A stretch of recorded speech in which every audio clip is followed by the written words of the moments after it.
Assalamualaikum warahmatullahi wabarakatuh. Kembali lagi dengan Kang Darsam TV. Kali ini kita akan membahas tentang bab ke-8, garis dan sudut. Mungkin teman-teman di bab sebelumnya tentang aritmatika sosial, kali ini kita akan belajar tentang garis dan sudut.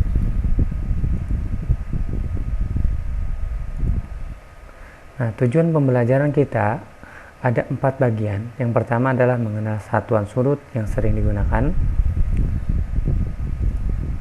kemudian menentukan sudut berpelurus dan berpenyiku, ketiga menemukan sifat sudut jika dua garis dipotong garis ketiga, yang keempat adalah menghitung panjang segmen garis.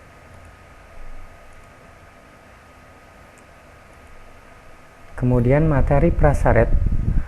Untuk menguasai materi ini ada 3. Yang pertama adalah bilangan bulat dan pecahan serta desimal di dalamnya, kemudian perbandingan,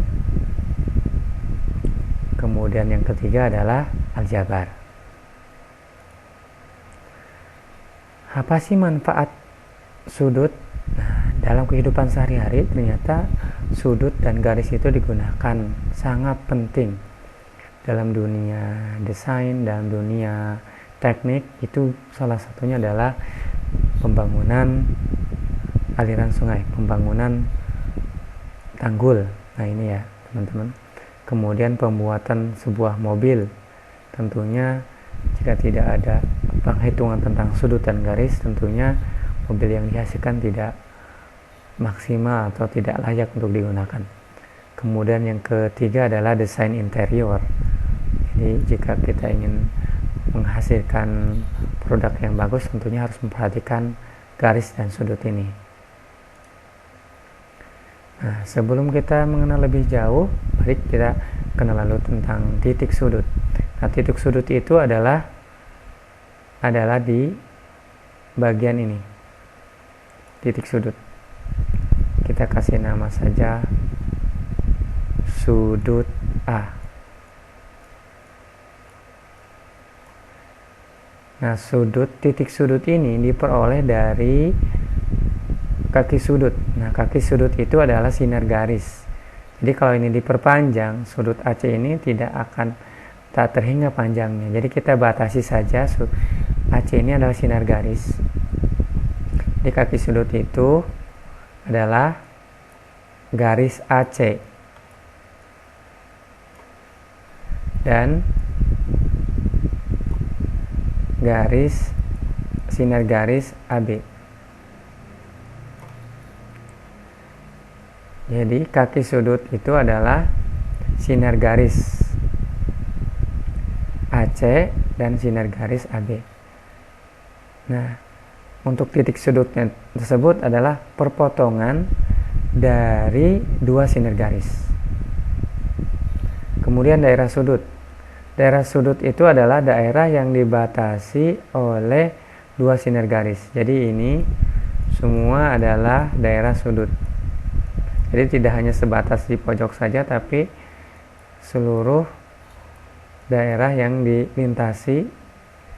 Kalau kita perpanjang, kurang lebih daerahnya sangat luas sekali. Nah, untuk penggunaan simbol sudut dalam matematika itu seringnya adalah penggunaan simbol ini. Ini dibacanya sudut. Simbol sudut. Bisa kita kasih nama sudut ini BAC. Bisa juga teman-teman menulis sudutnya dengan sudut CAB. Nah, sama. Perbedaannya adalah di ujung dan ujung.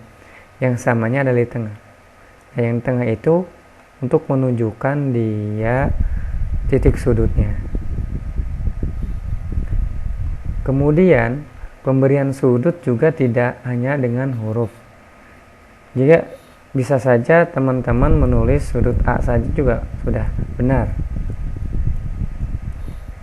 Atau dengan menggunakan bilangan Yunani, misalkan alfa, bisa beta, bisa gamma, dan seterusnya. Bisa juga theta.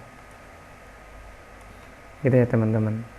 Jadi pemberian nama sudut itu bisa dengan simbol semacam ini, bisa dengan penggunaan huruf ini.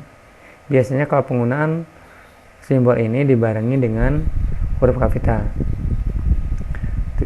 Jika tidak menggunakan simbol ini, maka teman-teman cukup menggunakan bilangan Yunani ini, alfa, beta, ini gamma, ini theta,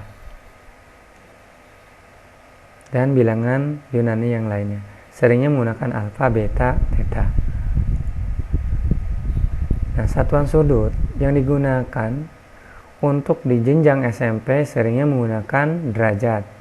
Radian atau gradian itu nanti pembahasannya di SMA. Nah, satu putaran penuh itu satu lingkaran itu 360 derajat teman-teman. Jadi kalau kita buat, jadi ini satu lingkaran penuh 360 derajat. Atau satu derajat itu 60 menit. Jadi ini dibacanya menit. Sedangkan ini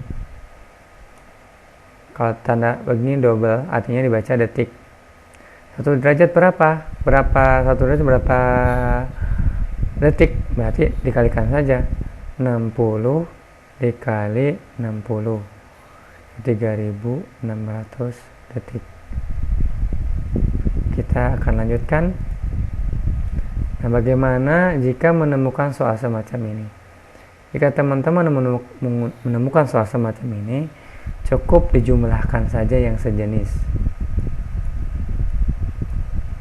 Jadi ini jumlahkan 18 tambah 19, atau kita kelompokkan boleh 56 ditambah 2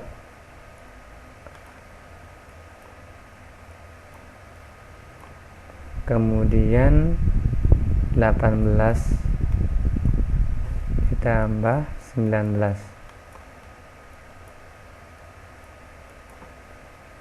18 tambah 19 menit. 56 tambah 2 itu 58 derajat. 18 tambah 19 itu 37 menit.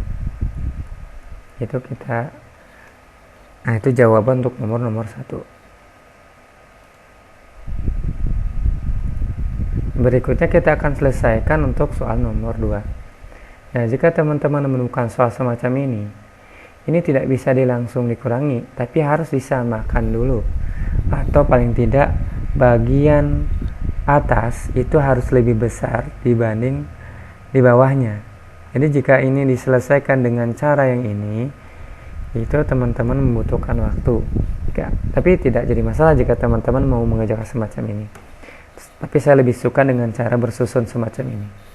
Jika teman-teman menemukan soal semacam ini, maka teman-teman tidak boleh langsung dikurangi, tapi harus diubah dulu menit. Jika menitnya atau detiknya berkurang, maka tambahkan dengan konversi yang menit menjadi detik.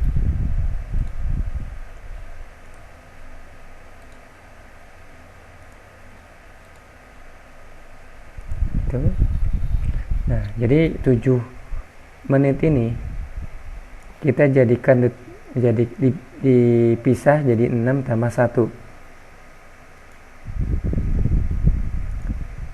Kemudian 1 menit ini itu kan 60 detik. Nah, 60 detik ditambah dengan 12 jadinya 72.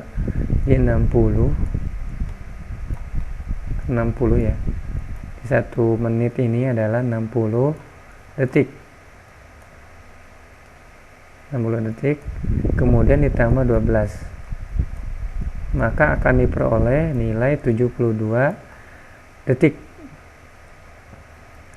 Nah, ini bisa langsung dikurangi, tapi karena ini kurang dari 14, 6 itu kurang dari 14, maka kita selesaikan dulu yang ini ya, agar nanti bisa dikurangi. Nah, sama penyelesaian dengan cara sebelumnya. Jadi karena ini kurang dari yang di bawahnya, maka kita ambil 1 derajat 60 menit diubah menjadi menit. Jadi 23-nya ditambah 1. Kemudian kenapa ini 66? Nah, 66 itu diperoleh dari 1 derajat ini kita ubah menjadi menit. Jadi 1 derajat itu sama dengan 60 menit. Kemudian 60 ditambah 6, jadi 60 ditambah 6 hasilnya 66.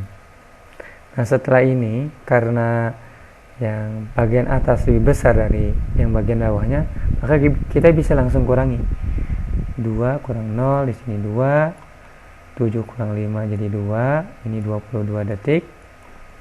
6 kurang 4 ini 2, ini 6 kurang 1 ini 5, ini 52 menit. 23 derajat kurang 20 derajat itu 3 derajat. Nah, itu untuk penyelesaian nomor 2. Kita akan lanjutkan ke pembahasan berikutnya. Wassalamualaikum warahmatullahi wabarakatuh.